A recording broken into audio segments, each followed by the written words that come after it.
Welcome back to the Chainsaw Man Comparison Series, now in episode 9, which covers the remainder of chapter 25, as well as all of chapters 26, 27, and 28. We left off on quite the dreary cliffhanger last episode, and just so we didn't forget what happened to poor Himeno, the beginning of this episode will recount her final moments with some redone cuts. Cuts that house a few different representations compared to the last ones, like how Aki was looking at the ground for a bit before fully realizing that Himeno was about to die, or how we now see Sawatari lose a fingernail here when summoning her snake devil, which doesn't just pop out of existence like it did last time, but instead pieces out with a puff of smoke, similar to how it did in the manga. And just like that, now we're at the point where we left off last episode on page 15 of chapter 25, where Aki is processing the loss of Himeno, though it seems like there was still a bit more of her left to give, as she uses her ghost hand to give Denji one final revving for the road. Call it quality assurance to make sure that Aki doesn't get done in after her passing. It's Denji's final wake-up call from Himeno, and one that plants his chainsaw right into a conveniently placed slit in the concrete, encouraging Sawatari to back up this time so that the weapon-extruding devils can go ham with one another. Of course, Mappa just had to play the song from Ending 3 by Maximum the Hormone for maximum effect. This song is, in my subjective opinion, one of the top 3 endings for this season, so hearing it played, even if it was already done so in episode 7, gives me goosebumps every time, especially when paired with shots like this.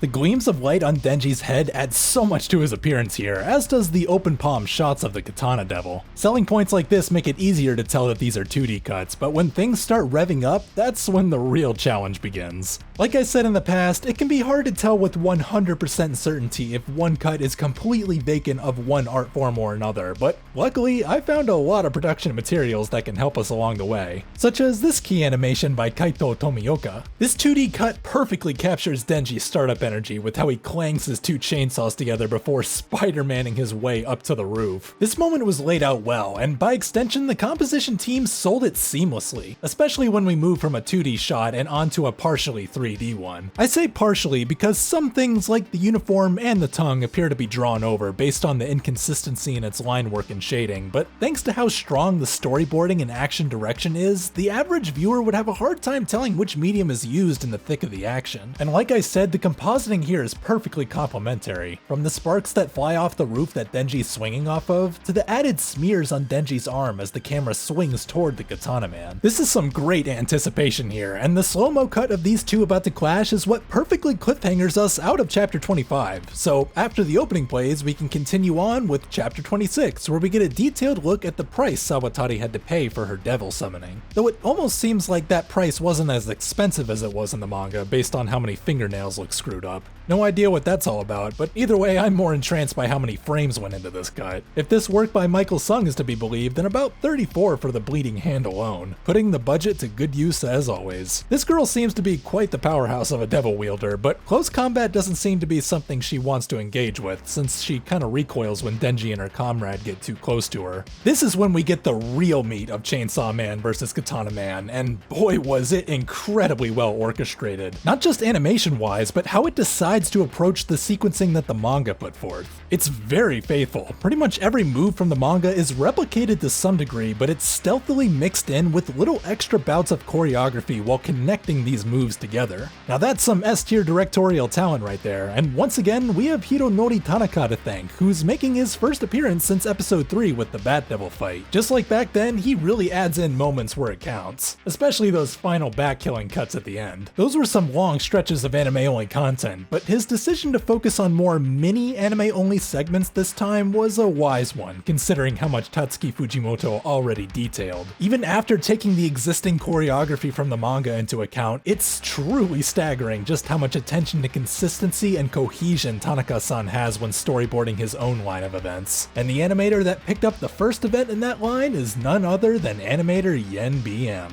Yep, our favorite German animator is back, and man do I love how he times things moment to to moment. There's a certain flow and sway to his animation that I just love, and just like his time working on the Leech Devil fight, his camera placements are also very engaging. The flexibility of his characters really brings out their graceful sides, almost as if these two are dancing with one another, and it's the perfect starting cut to get into the heavier hits that will follow after this 360 roundhouse kick. After that is when we get back into Michael Sung's cuts, who will be acting out the first official move from the manga where Denji sends the Katana Man flying into a nearby wall. Looking at the production materials for this event, it's definitely noticeable that some of these cuts look a lot more rough than others, and by most accounts this is usually when CGI comes into play. Not always, some stuff was clearly reframed for 2D work when the team was able, but even the more finished Genga had some major revisions for the final product. Just look at how different the Katana Man crashing into the wall looks. Some cuts like this were even timed differently for the final release. All those corrections are time consuming, so it makes sense that CGI was put in its place sometimes. But like I said before, without going through it with a thin-tooth comb like we're doing right now, many people would fail to notice that we're rapidly switching between mediums throughout the wave of quick cuts. And like I said about the smears earlier, MAPPA loves to hide its 3D tracks by also adding in some squish and stretch frames here and there to not make everything feel too rigid. The Katana Man spin dodging this anime-only follow-up by Denji is what will lead us into the next manga-only action, where he goes for the uppercut of doom, which thankfully doesn't destroy nearly as much infrastructure this time. Actually, I suppose it could be interpreted that he threw his arm down instead of uppercutting in the manga due to the position of his arm afterwards, so the anime just decides to have him do both by having the katana throw his arm down right after the uppercut. A move that doesn't seem to hurt Denji like in the manga, as he now receives that wound in the following bout of anime-only choreography, which normally would proceed with him revving his engine another time, but as we could tell from the heavy low-angle parallaxing in the previous shot, the Katana Devil's got him a bit too much on the ropes right now for Denji to do any such thing, as a thrust downward will send him right into the adjacent wall. And by the time Denji gets all that pesky smoke out of the way, the Katana Man's already got another one waiting for him. All throughout this fight, smoke has been the primary accent to these scenes, and I feel like that's worth praising because the way it interacts with the characters affects the action a lot. We have animators like Wakaba to thank for environmental effects like this, because without them, these scenes would look incredibly bland by contrast. While all that smoke starts to settle down though, it seems that we've reached our next event from the manga, where the Katana Man's henchmen come in for some additional support. They at least managed to get a shot off in the manga, but after witnessing their ankles getting broken in the anime, they didn't really get the luxury of doing that. This is actually a very interesting layout by animator Nono, because similar to the layout in Michael Sung's work, you can notice little things before the corrections take place. Compared to the final product, it looks like this henchman actually did get to fire a round off, but unfortunately his buddy wasn't next to him for moral support back then. He still appears close enough to get clotheslined by Denji in the next cut though, which does also happen in the manga, but the brief exchange afterwards was adapted in what I would consider to be an anime exclusive fashion, considering how completely outrageous this camera work by Chinese animator Fei Hung is. He sent us around the whole damn world for these onrush of exchanges, so it doesn't really surprise me that after digesting this layout, CGI would take the brunt of the workload here. There's so many perspectives to shift between. Going from the back of Denji to the back of the Katana Man, and then back to the back of Denji, where we fly in between his legs to get a mega low angle shot from the perspective of a rapidly spinning ant. But in my opinion, that's not even the most impressive part, because after two quick exchanges, the camera takes on a very slick maneuver where it pans downwards while physically moving upwards to put us back upright again while Denji is in the middle of doing a deep lunge into the Katana Man. Honestly, the whole thing can be difficult to keep up with at times. A good chunk of this work is done on 3s after all, but the compositing really holds this cut up high. It seems like right after this final exchange is when Denji actually got that cut to his chest, because it appears right as we camera shake into the next cut.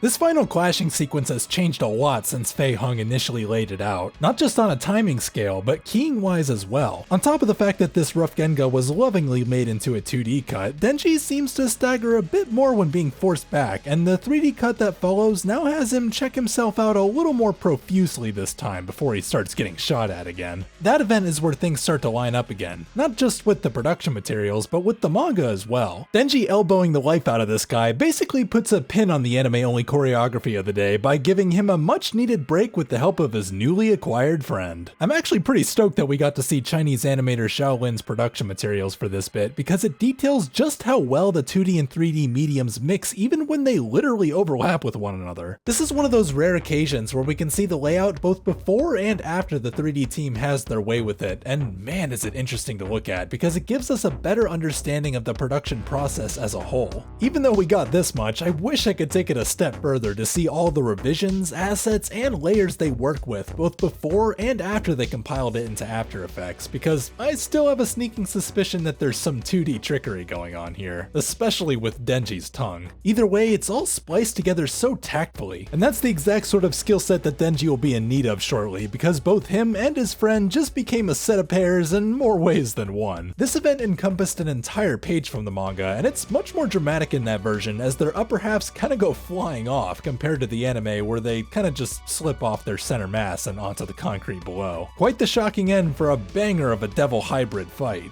Seeing these two metallic constructs duke it out was quite the unique experience, and we're not even halfway through the episode. The rest of this episode will be about dealing with the aftermath and subsequent cleanup of this gun devil atrocity, meaning that there are other characters that are about to get some time in the limelight. Just the ones that survived though, because most of the people that we had drinks with in episode 7 are either dead, MIA, or just plain dead. Well, that's to be discovered. Chances are Makima actually did die here, but she bounced back all the same, much to the surprise of her would-be killers. Didn't seem like they had much time left to question this reanimation though, because before they know it, the screen cut to black and they never woke up again. I can only imagine the horror those poor passengers had to witness as Makima was doing her thing. Seems like Makima didn't care that much about witnesses, because as soon as the train arrived, she allowed 3 anime-only passengers to run out ahead of her as an alarm goes off. At the very least, she did manage to clean up her face a little bit before meeting Tendo and Kurose, as to not give away that she did indeed get shot in the head at one point. Still, these two freak out all the same. Actually, a little less in the anime due to the removal of the speed lines that the manga likes to use, and a lot less compared to the passengers who are starting to flood out in both versions. They're gonna need some major therapy for the heart-gouging horror they likely laid eyes on.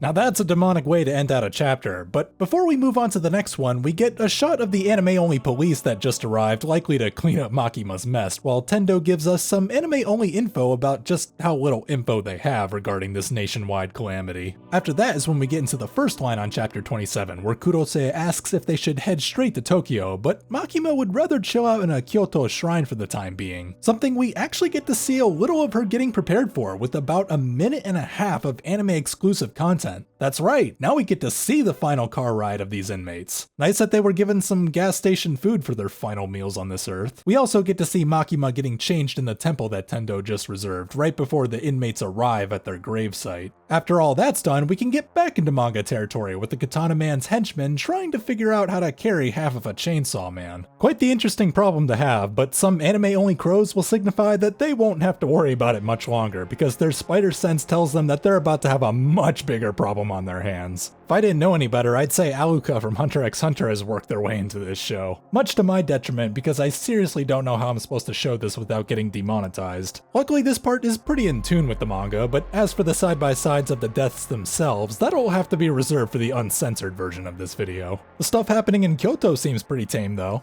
maybe that's just because we don't completely understand what Makima's doing just yet. Like how she managed to kill 2 people on her own before needing to offer sacrifices, or how she even knows the names she's telling these inmates to say in the first place, and how they connect to people in other prefectures. Well, techniques aside, Makima certainly does have a way with her hands. If I didn't see the pancakes she was serving up in Tokyo, or the high bass boss music in the background, I would say she's just putting on some lotion or something. Though it was split between cuts of people getting crushed to death, these hand cuts altogether encompass 3 cuts total. The manga took the same approach of breaking these hand moves in between the carnage, but getting a 1-to-1 comparison with the anime is kinda difficult because most of this stuff doesn't really line up that well. The exact intricacies of how she's moving don't have much weight plot-wise, but in a more thematic sense, as the gentle moves here create a nice dichotomy to the horrible things that are happening in Tokyo. Though while not as bloody, Makima still made quite the scene out of this place of worship, and it's a scene we actually get to see Kendo and Tendo's reaction to this time around. She dealt a huge blow to the Gun Devil followers without even being there. Might Yagami would be proud. If only she was able to kill the 2 most dangerous ones as well, who in the next chapter are still trying to wrap their heads around what hell they just witnessed. They don't seem to be taking it too well, especially in the anime, since the Katana Man doesn't even have the wherewithal to start carrying Denji again like he does in the manga. Looks like they were under the false impression that Makima was the only devil hunter that posed a threat to them. Little did they realize that there was a secret badass only several blocks away from them, who only survived thanks to the valiant efforts of the late Arai. Rest in peace, my proper friend. He went out like a real one, and because of that sacrifice, he effectively saved Denji from being taken away in the first place. For you see, this girl isn't the timid liability people thought she was, and based on the revised expressions of those she's staring down, I'd say that they agree. Her presence is definitely something worth exchanging a fingernail for. Who knows how many it took to summon in the manga, but we're about to find out in a second that it was all in vain regardless. KOBENI goes crazy in these upcoming cuts, and unfortunately I couldn't find any production materials to go along with this turn up, but even without it, it's apparent that there's some really confident background animation at play here. For the foreground and background, every corner of this cut frame by frame is a completely new picture, and it kinda has to be for highly dynamic shots like this where interaction with the background is sought out heavily. These two snaketails traveling in and around the building just wouldn't look the same without it. Once they destroy a good chunk of that building, the smoke plume that it causes transitions us briefly out of background animation territory and then right back into it as KOBENI gets ready to make her move. This mystifying pose work of hers is so well timed, and the breakdown smears mixed in with the compositional blurs are the perfect accompaniment to this unorthodox fighting style of hers. On top of that, the camera work here is so obtuse to the point where her extremes can be found literally anywhere, no matter how close or far away. I love the little monkey swings KOBENI does on her way towards us. That doesn't happen in the manga, and it makes the Katana Man's following retort all the more accurate. Again, the timing work here is so entrancing, and that slower pace is held strong even in the following cuts where KOBENI takes a massive chunk out of the Katana Man. As soon as I'm 100% positive on who animated all this, I'll put it in the description, but man does this person know how to exercise smear frames. It makes KOBENI look all the more badass when confidently wielding this firearm like Jason Bourne. Unlucky for her, those two shots that she fired were the only ones that were left in the clip, as she immediately tries to take SAWATARI out right afterwards. This doesn't happen in the anime. Instead, the next thing that happens is SAWATARI taking a shot at KOBENI, one that she dodges Matrix style before heading over to DENJI to use him as a shield. This part happens in the manga too, but the major difference at this point is that KOBENI still has some ammo to spare this time, making SAWATARI's escape with the Katana Man all the more challenging. Unfortunately, KOBENI doesn't hit any meaningful shots here, and by the time SAWATARI starts backing up, KOBENI runs out of ammo for real. Still, I'm proud of what she was able to accomplish. This event showed that despite her quirks, she's still perfectly capable when the time calls for it, and on top of that, she seems to genuinely care about others despite her breakdown a couple episodes back. If she didn't, then she wouldn't have snapped after watching Arai getting taken out in front of her. A snap that the anime reveals in detail how KOBENI dealt with it. Truthfully, this girl's character is crazy complex, no pun intended, but at the very least, there's a heart behind all that internal anguish. I can only imagine how she'll react once she finds out that she's the last remaining member of her team. Luckily, some people besides her did survive, like Madoka here, who decided to tell Makima face to face that he was quitting as soon as she arrived in Tokyo. Can't say I blame him. No matter what the pay is, running the risk of getting assassinated on the streets isn't worth it. God only knows what this guy went through, but if it's anything like what KOBENI and Aki had to deal with, then it might just be time for a career change. Not even the Devil Hunters with Makima right now want anything to do with joining the special divisions. Seems like those that decide to stick around will have a lot of manpower to make up for, which means we're gonna need some serious training in order for our survivors to stay afloat, but that'll have to wait until next time because episode 9 and chapter 28 will end right here. I believe I said this back in episode 3, but Hironori Tanaka really deserves another standing ovation here. If what Fei Hung said on Bilibili is to be believed, then this man stood up while directing this episode because he was afraid of falling asleep while trying to finish his work. Now, I'm not one to congratulate those who work themselves to death, but everyone on this team, as well as the teams in every other episode, have done phenomenal work, and after they get the proper rest they need, I look forward to seeing what work they'll grace us with next time. If you all enjoyed this video, then consider giving it a like and sharing it with a friend, and also get subscribed for more Chainsaw Man content like this. Also, I've never really mentioned this, but I do have a Twitter account, so give me a follow if you want to be in the social circle of Sakuga artists that I follow, as well as get notified when future videos are on their way. Once again, I'd like to give a special shout out to all my old and new friends on Patreon, as well as wish all of you a fantastic day. Well, that's it for me. This is Registry, signing off.